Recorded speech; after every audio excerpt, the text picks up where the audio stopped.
UPSC toppers mock test series में आपका बहुत बहुत स्वागत है, जिसमें आप 2024 यूपीएससी प्रीलिम्स और मेंस एग्जाम दोनों में 7 के लिए प्रिपेयर होंगे।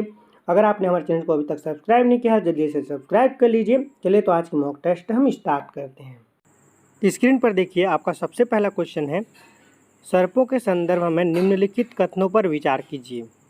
पहला, सभी सर्प दिनचर होते हैं। दूसरा, सभी सर्प अनित्यातापी होते हैं और उन्हें शरीर के तापमान को नियंत्रित करना पड़ता है। तीसरा, सभी सर्प अपनी त्वचा को केचुअल के रूप में छोड़ते हैं क्योंकि यह उनके शरीर के आकार के साथ नहीं बढ़ती है। उपयुक्त कथनों में से कौन सा से सही है? आपका ऑप्शन है केवल 2 और 3। यहाँ कह रहा है केवल 2 और 3 सही है। ऑप्शन नंबर बी केवल 1 और 3। ऑप्शन नंबर सी केवल 2 और ऑप्शन नंबर डी तीनों के तीनों सही हैं। अगर आपको इसका आंसर पता है तो कमेंट बॉक्स में जल्दी से टाइप कर दीजिए। अगर नहीं पता तो चलिए इस क्वेश्चन की व्याख्या करते हैं। व्याख्या देखिए, आपकी स्क्रीन पर शो हो रहा है। सर्प, विश्व भर में सर्पों की लगभग 3500 प्रजाति पाई जाती है। इनमें केवल 600 प्रजाति की ही विषैली होती हैं। इन 600 विषैली प्रजाति में 330 प्रजाति भारत में पाई जाती हैं। सबसे अधिक संख्या में पाए जाने वाले खतरनाक प्रमुख 4 बिग 4 सर्प हैं। कैरेत, दुबैया जिसे रसल्स वाइपर, अफवाई जिसको 100 स्केल वाइपर कहते हैं, और भारतीय नाग जिसे इंडियन स्पेकलेट कोबरा कहते हैं। दूसरा पॉइंट देखिए, सर्प में अन्य सरीसृपों के कुछ स्पष्ट अंतर होते हैं। सर्पों में कोई जो बाह्य अंग नहीं होता, इनकी आँखों पर पलकें नहीं होती और बाह्य कर्ण छिद्र भी नहीं होते। सर्पों की लगभग 600 प्रजाति विषैले होती है और केवल 200 लगभग 7% प्रजाति मानव को मारने या प्रभावित रूप से घायल करने में सक्षम हैं। इसी में ही चलिए 1-2 पॉइंट और देखते हैं। सर्पों का ऊपरी और निचला जबड़ा परस्पर पृथक होते हैं, इसीलिए अपने सिर के व्यास से लगभग 3 गुना बड़े जो शिकारी को भी निगल सकते हैं। सर्प द्वारा अपने शिकार को पूरा निगल लिया जा सकता है। नेक्स्ट पॉइंट इसी में है, अधिकांश सर्प रात्रिचर होते हैं, अर्थात ये रात में ही अपना शिकार करते हैं। इसलिए कथन 1 जो है सही नहीं है। यह अपनी जीभ का जो उपयोग है अपने शिकार का जो गंध पता लगाने के लिए करते हैं। सर्प जो कि अनियतापी, असमतापी, कोल्ड ब्लडेड या फिर बाह्यश्रोणी जिसको एक्टोथर्मस होते हैं, इन्हें अपने शरीर के समताप को नियंत्रित करने के लिए धूप में आना पड़ता है। इसीलिए कथन 2 जो है वो सही है। उसी के साथ कुछ और पॉइंट देखिए। हालांकि अधिकांश सर्प अंडे देते हैं, जबकि कुछ सर्प सीधे नवजात को जन्म देते हैं। सर्प की बाहरी त्वचा में सर्प के बढ़ते आकार के साथ वृद्धि नहीं होती है, इसलिए कुछ समय के पश्चात यह सर्प के बढ़ते शरीर के अनुरूप नहीं रह जाती है। अतः सर्प अपनी इस पुरानी त्वचा कभी कभी जीर्ण हो जाने पर भी जो केचुए के रूप में छोड़ते हैं। सर्प माह में एक बार अपनी त्वचा को केचुए के रूप में छोड़ सकते हैं, हालांकि यह सामान्य वर्ष में केवल कुछ ही बार होता है, इसलिए कथन 3 यहाँ पर सही हो जाएगा। नेक्स्ट पॉइंट इसी में देखिए, पृथ्वी पर सर्पों की 3000 से अधिक प्रजातियाँ अंटार्कटिका, आइसलैंड, आयरलैंड, ग्रीनलैंड और न्यूजीलैंड को छोड़कर पृथ्वी पर सभी स्थानों पर पाई जाती है। ये लगभग प्रत्येक स्थल जैसे रेगिस्तान, वनों, महासागरों, नदियों और झीलों में रह सकते हैं। सर्प उन स्थानों पर नहीं रह सकते जहां भूमि वर्ष पर्यंत हिमा आच्छादित, मतलब ऐसा स्थान जो हिम बर्फ से घिरा हुआ हो, ऐसा इस जगह में नहीं रह सकता। इसलिए अंटार्कटिका में सर्प नहीं पाए जाते। भारत में जो सर्पदंश समस्या से निपटने के उद्देश्य से सर्पों के आवागमन प्रतिरूप का अध्ययन करने के लिए रेडियो टेलीमेट्री का उपयोग किया जाता है।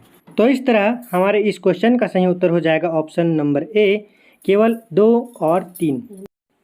नेक्स्ट क्वेश्चन देखिए, आपकी स्क्रीन पर शो हो रही है। क्वेश्चन नंबर 2, दक्षिण भारत में मध्यकालीन इतिहास के संदर्भ में पद जो मणिग्रामम और नागदेशी संदर्भित करते हैं।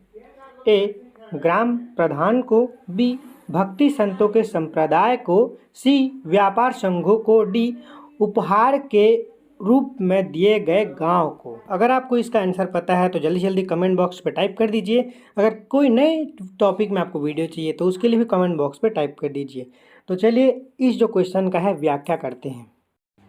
मध्यकालीन भारत में व्यापारी कई प्रकार के हुआ करते थे। इनमें कुछ बंजारे भी शामिल थे। कई व्यापारी विशेष रूप से घोड़ों के व्यापार में अपने संघ बनाते थे, जिनका एक मुखिया होता था और वह मुखिया जो घोड़े खरीदने वाले इच्छुक योद्धाओं से बात किया करते थे। क्योंकि इन व्यापारियों को अनेक राज्यों तथा वनों से होकर गुजरना पड़ता था, इसीलिए आमतौर पर ये काफिले बनाकर एक साथ यात्रा करते थे, अपने हितों की रक्षा के लिए तथा व्यापार संघ बनाते थे। अब दक्षिण भारत में 8वीं शताब्दी और जो पूर्वी काल के अनेक ऐसे संघ थे, उनमें प्रसिद्ध जो मणिग्रामम और नागादेशी थे।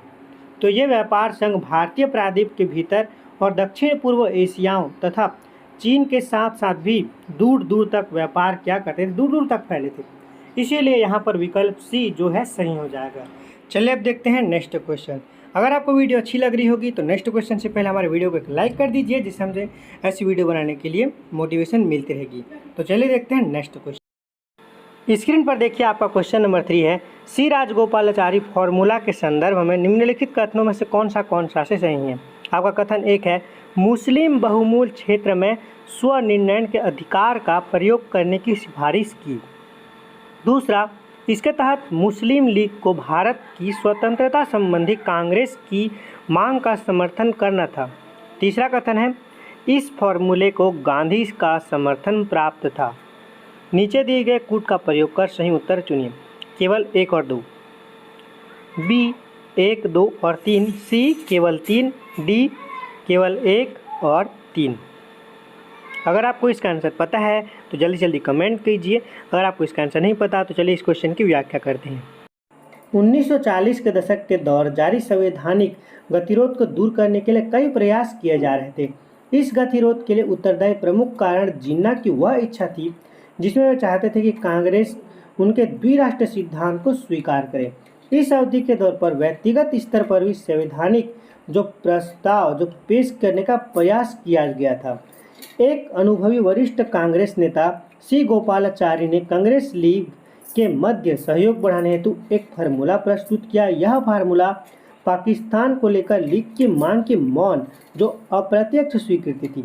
गांधी जी ने इस फार्मूले का समर्थन किया और सी गोपालाचारी के चलिए अब कुछ बिंदु देख लेते हैं कि किस किस पॉइंट में उसकी फार्मूला थी। स्क्रीन पर देखिए मुख्य बिंदु हैं। पहली है, मुस्लिम लीग भारत की स्वतंत्र संबंधित कांग्रेस की मांग का समर्थन करे।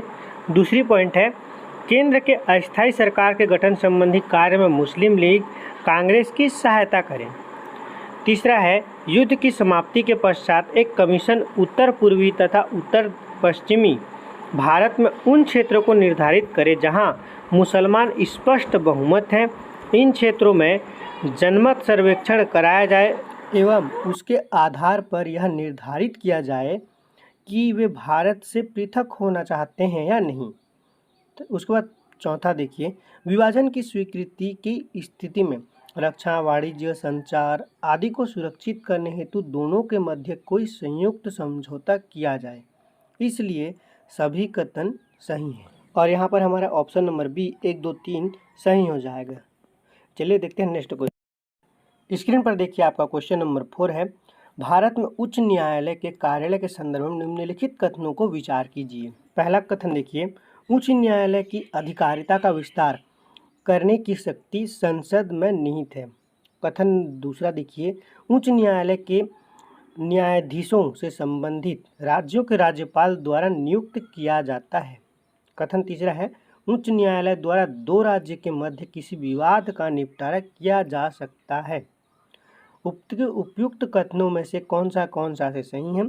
आपका ऑप्शन नंबर ए है केवल 1, ऑप्शन नंबर बी है केवल 1 और 2, ऑप्शन नंबर सी केवल 2 और 3, ऑप्शन नंबर डी सभी के सभी सही हैं। अगर आपको इस क्वेश्चन का आंसर पता है तो जल्दी जल्दी कमेंट बॉक्स पे टाइप कर दीजिए। अगर आपको नहीं पता तो चलिए इस क्वेश्चन की व्याख्या करते हैं। व्याख्या देखिए आपकी स्क्रीन पर शो हो रही है। संसद किसी उच्च न्यायालय की अधिकारिता का विस्तार संघ राज्य क्षेत्र पर कर सकती है अथवा किसी संघ राज्य को उच्च न्यायालय की अधिकारिता से बाहर कर सकती है। इसीलिए हमारा जो कथन 1 है वो यहाँ पर सही हो जाएगा। कथन दूसरा का इसी में व्याख्या देखिए, उच्च न्यायालय के न्यायाधीशों को राष्ट्रपति द्वारा नियुक्त किया जाता है। उच्च न्यायालय के प्रमुख जो मुख्य न्यायाधीश की नियुक्ति राष्ट्रपति द्वारा भारत के न्यायाधीश और संबंधित जो राज्य के राज्यपाल के परामर्श के द्वारा की जाती है। अन्य न्यायाधीशों की नियुक्ति के लिए संबंधित उच्च न्यायालय के मुख्य न्यायाधीश से भी परामर्श किया जा सकता है। 2 या 2 से अधिक राज्यों के लिए साझा उच्च न्यायालय के मामले में राष्ट्रपति संबंधित सभी राज्यों के सभी राज्यपाल से परामर्श करता है। इसीलिए हमारा जो कथन 2 है वो सही नहीं है। कथन तीसरा की व्याख्या देखिए, यदि भारत के 2 या 2 से अधिक राज्यों के मध्य अथवा राज्य सरकार अथवा संघ सरकार के मध्य कोई विवाद उत्पन्न होता है, जैसे कि मध्य प्रदेश या फिर छत्तीसगढ़, तो उस स्थिति में संविधान के अनुच्छेद 131 के तहत उच्चतम न्यायालय की प्रारंभिक अधिकारिता के अंतर्गत आता है। यह अनुच्छेद उच्चतम न्यायालय के इस प्रकार के विवादों को निपटारा करने की शक्ति प्रदान करता है। इसलिए कथन 3 जो है वो यहाँ पर सही नहीं। इस तरह हमारे क्वेश्चन नंबर 4 का सही उत्तर हो जाएगा ऑप्शन नंबर 1 केवल 1।